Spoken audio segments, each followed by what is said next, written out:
Hello everyone, let's have more news about the Steelers, but first don't forget to subscribe to the channel and leave a like. The Pittsburgh Steelers appear to be pursuing a new offensive weapon, but it certainly isn't a name anyone was expecting.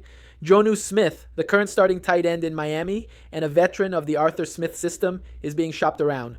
According to Adam Schefter, the Pittsburgh Steelers are all in. While it is no secret that the Steelers are short on targets for whoever will be their quarterback in 2025, adding another tight end to an already deep room would be puzzling. While the Smith offense has been built around multi-tight end looks, Smith would feel like an excess for this team. The Pittsburgh Steelers are in desperate need of help on offense. Pat Freiermuth is the every down starter, while Darnell Washington took some major leaps as both a receiver and a blocker last season. Simply put, those two are the top options for the foreseeable future. Behind them sits Connor Hueywood, a versatile H-back tight end with special teams ability, but a non-existent role on offense last year, and former Charger Donald Partham. Neither are guys you would want receiving a lot of work, but both can fill in and help out if called upon. So where does Smith fit in? He would be a massive upgrade coming off his best season as a professional, but at what cost? His current contract is cheap, but that is part of the issue. Smith is looking to capitalize on his Pro Bowl season and rework his deal. The Dolphins are unwilling to do this, so they are shopping the veteran. It doesn't make a lot of sense for Pittsburgh to send draft picks to Miami and then give Smith more money to play for them. To be fair, tight end trades have been cheap as of late. The last notable move was Darren Waller to the Giants, but he only netted a third-round pick. Now let's go to another video. Don't forget to leave a like. I'm your host, Jack Sperry. Today we got a lot of Steelers news and rumors to cover here on a beautiful Thursday. First up, we're going to be talking about Jonnu Smith. A new report claims that Jonnu could be on his way to the Pittsburgh Steelers. The Steelers are targeting him via trade. Jonnu was an awesome player last year for the Dolphins and one of Arthur Smith's all-time favorite players. So we'll talk about that at the top of today's show. Then J.J. Watt, the brother of T.J. Watt, hints at T.J.'s asking price on a new contract extension for the Pittsburgh Steelers this offseason. And we'll finish up today's show with more takeaways, this time from day 3 of Steelers OTAs. The first week of Steelers OTA practices are officially over, so I'll let you guys know my latest takeaways from Pittsburgh. So before we get into the content today, go ahead and click that thumbs up icon if you haven't already. On today's video, we're going to try to break the all-time likes record for a Steelers talk video in the month of May. Of course, the month is coming to a close here, and the most likes that we got on a single video this month was 987. Our goal today is to get into 4 digits, 1,000 likes on today's show. So if you want to help us out today and you want to help us break a record here on Steelers Talk, click that thumbs up icon to kick off today's show. All right, so it's a classic Arthur Smith move, or at least it would be if this ends up being true, but Adam Schefter from ESPN reports that the Steelers are targeting tight end Jonnu Smith via trade. Schefter put this report out earlier today, saying the Dolphins have had trade discussions with the Pittsburgh Steelers about their lone Pro Bowl selection last season, tight end Jonnu Smith, per league sources.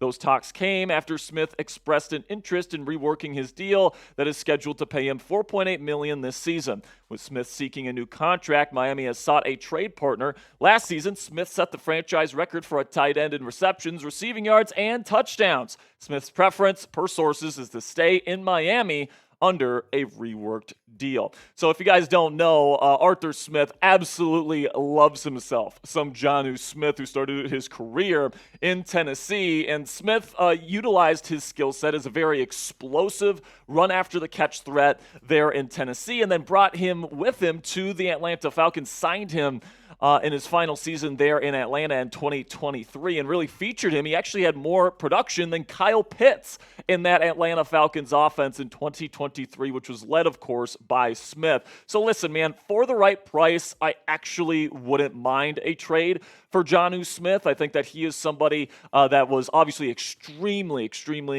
productive last year with the Miami Dolphins. There were only a select few tight ends that had more production than Jonnu Smith at the tight end position last year. Had a career year, which is why he's trying to get paid this offseason, but 88 catches, 884 yards as a tight end, and then 8 touchdowns, all of which were Dolphins franchise records, and he made his first Pro Bowl of his career last year. But then 2023, also pretty darn good, 50 catches for 582 yards and 3 touchdowns with Arthur Smith calling the plays for him. And, I think a lot of people look at this move and say, but Jack, the Steelers have already paid Pat Pat Freiermuth, a rather big contract for a tight end. They did that last offseason. So why would they want to go out and get another kind of receiving type of tight end to add to this group if you've already paid your tight end and you still don't have a bona fide number 2 wide receiver? Well, I think that the way that the Steelers are kind of addressing this right now is that they would kind of feel like that they could get Jonnu Smith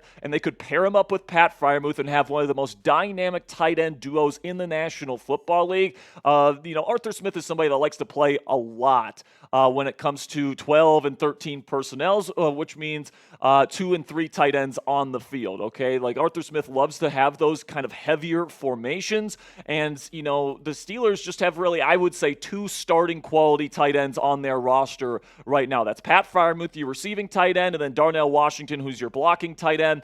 But DW doesn't really bring a whole lot as a receiver. He's more of just a true hulking presence as a run blocker. And if you bring in Jonnu Smith, you could go out there in 12 personnel and have 2 legitimate receiving threats out there in Pat Freiermuth and Jonnu Smith, and you could really do some creative stuff while, really keeping the defense guessing because you have the size out there to run the football, but you also have the receiving ability to be able to pass the football off of play action or even just straight up drop back passing. So I wouldn't overpay for Jonnu Smith, guys, but I would be willing to give up a mid to late round draft pick and then give him a decent sized contract if the Steelers really feel like they want to go really hard in the paint when it comes to the 12 and 13 multiple tight end look. So let me know what you guys think down there in the comment section. A 5th round pick. Would you accept or decline that trade offer if that's the price tag to acquire Jonnu Smith? Let me know what you guys think down there in the comments section. This will be the pinned question on today's show. So when you get a second down there and YouTube throws you an ad break, while that ad is playing, go down there in the comment section and give me an A or a D. All right, so now we move on over to the TJ Watt contract situation here, where his brother, JJ Watt, says that NFL teams should pay guys early so they don't have to pay more later, kind of hinting that that TJ Watt is trying to get a lot of money from the Pittsburgh Steelers this offseason. JJ said, reward your players earlier and reap the benefits in the long run. Dragging it out not only ends up costing more, it creates unnecessary tension. The longer you wait, the higher the price. So essentially what he's hinting at here is that TJ Watt would have probably signed an extension for less if they would have gotten a deal done last offseason or earlier in this offseason. And now, because we've seen Myles Garrett reset the market here at $40 million per season with the Cleveland Browns, the Pittsburgh Steelers now are going to have to pay more for TJ Watt if they want to keep him around long term, because plain and simply, TJ is the most valuable defensive player in all of football, at least in my opinion. He still is, even though he is approaching 30 years old here. And, Myles Garrett did reset the market, and right now he is the highest paid edge rusher by far in the National Football League on a per year basis. We've seen Max Crosby and Danielle Hunter get new deals at just over $35 million per season, which might be what the Steelers are offering TJ right now. But I guarantee you, especially with the way TJ is kind of framing this, that TJ is probably asking closer to the $40 million per season mark so that he can be the highest paid edge rusher in all of football. And that's what I think the Steelers are going to have to pay up if they want TJ to sign a contract extension this offseason. And he might, demand to get that extension if he's going to play at all here in 2025. So I think if the Steelers don't like that, they probably should have paid him earlier. They should have paid him last offseason and got it done early, like J.J. Watt alluded to, or they should have got it done before Myles Garrett signed his massive deal so that they wouldn't have had to pay as much as now that they have to pay. Because TJ is absolutely, in terms of overall value, probably the most valuable defensive player in all of football, and he wants to probably be compensated that way. So if the Steelers don't like the fact that they probably have to pay TJ Watt $40 million per season,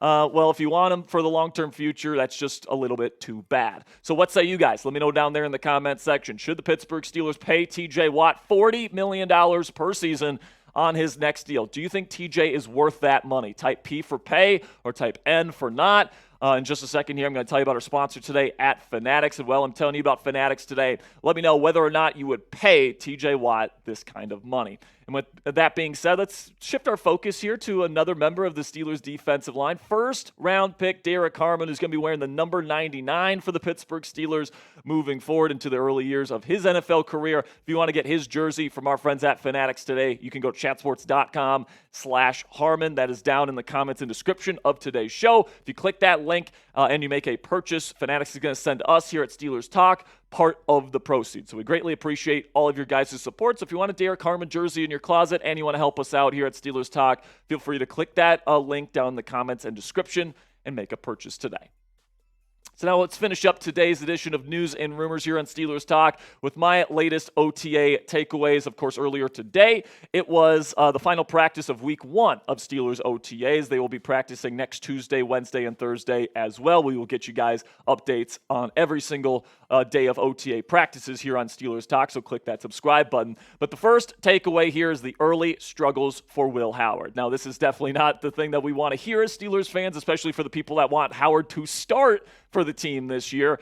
But he addressed the media today, and he said, you know what, I didn't really have a great start to these OTAs here. Faribault from Penn Live here says Will Howard said that he had a quote-unquote rough first day of OTAs on Tuesday, but feels he has learned and grown throughout the week. Quote, I wasn't really comfortable yet, didn't really know where my feet were, my timing was off, but that's a learning experience that I've learned, unquote. So the reason why this is a little bit concerning, guys, is because these offseason workouts are specifically designed for players to feel comfortable and for them to pretty much look good. Like there's a reason why at this point in the season, every single team has players that are quote unquote looking great and looking phenomenal and looking like future stars. It's because these OTA workouts, they're not really that.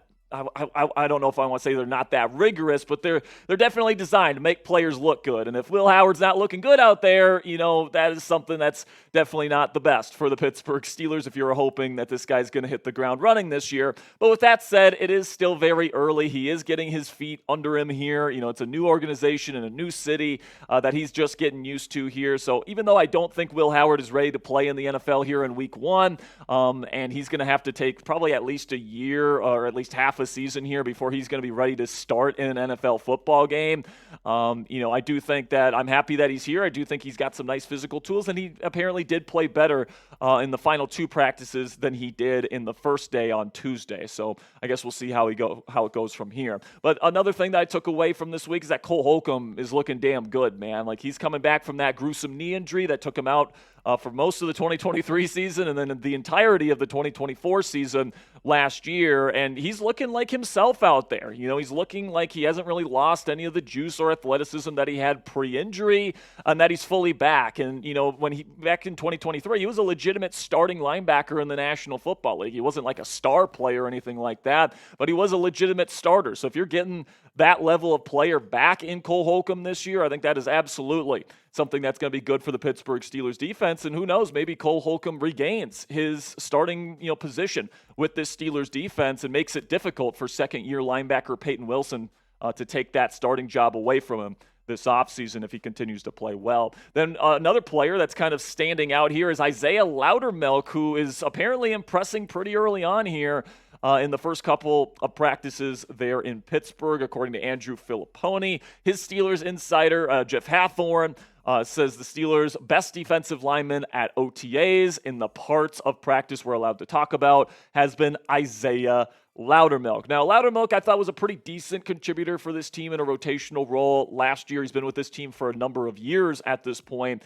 But the way that I'm kind of feeling about Loudermilk is the more quality depth you have along the defensive line, the better. I think we all know that Keanu Benton, Cam Hayward, probably Derek Harmon are going to be your first 3 guys in the rotation, but you still need other guys to rotate in. I expect Daniel Ekuale, a free agent signing, to also work his way in, and then Loudermilk is another guy that can certainly work his way in. And if he continues to impress the way that he has, I could certainly see him rising up the depth chart and getting more and more snaps as his NFL career progresses. But I will say, the pads haven't come on, and I will say, pump the brakes on any hype surrounding offensive and defensive linemen before the pads come on once we get to training camp. Then we get to the new DBs coach here in Pittsburgh, who apparently has been just phenomenal to this point. Gerald Alexander, the new DBs coach that was brought in from the Las Vegas Raiders previously, is being brought in here to try and fix some of the communication issues that this unit really struggled with last year. Is one of the big reasons why the defense collapsed the way that it did.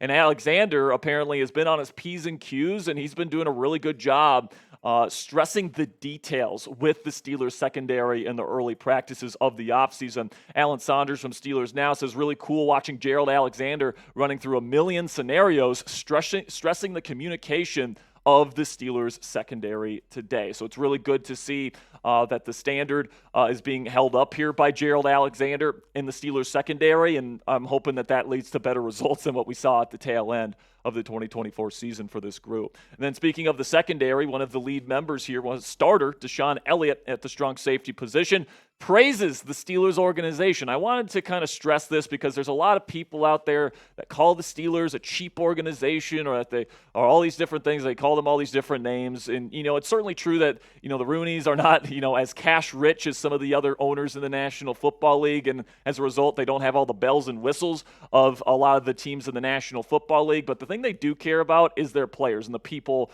that are in the locker room. And Deshaun Elliott really highlighted that today, saying you walk in the building and honestly, it's hard to describe the feeling. Just knowing that when a coach talks to you, he's not talking to you just to check a box. He's talking to you because he actually cares. If I'm talking with Mike T, it's about my family or things I have going on at home, like my dad. They've reached out to try and help me with that. It feels like something different to me.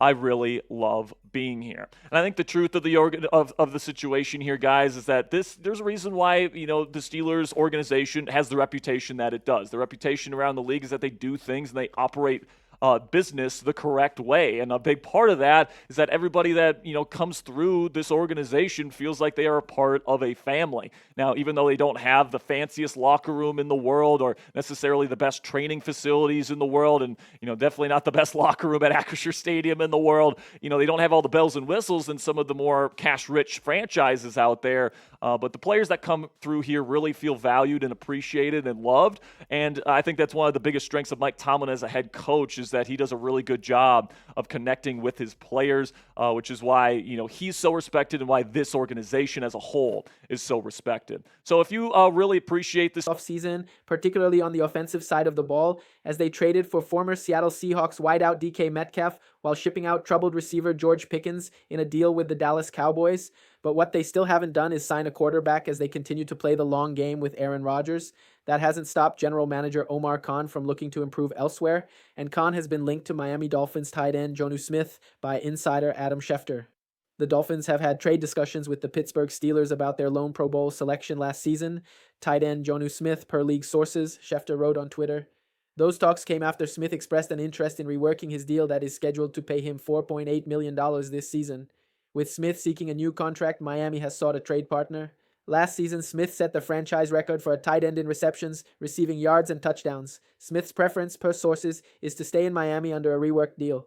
There is a link between Smith and the Steelers, as offensive coordinator Arthur Smith coached the former FU tight end while with the Tennessee Titans. Smith will enter his 9th year in the league next season, and he's posted 307 receptions for 307 yards and 28 touchdowns. Last season, he posted career highs with 88 catches and 884 yards, while tying his career best 8 touchdowns. He also made his first Pro Bowl. And you, fan, what do you think about Jonnu Smith's situation? Leave your opinion in the comments.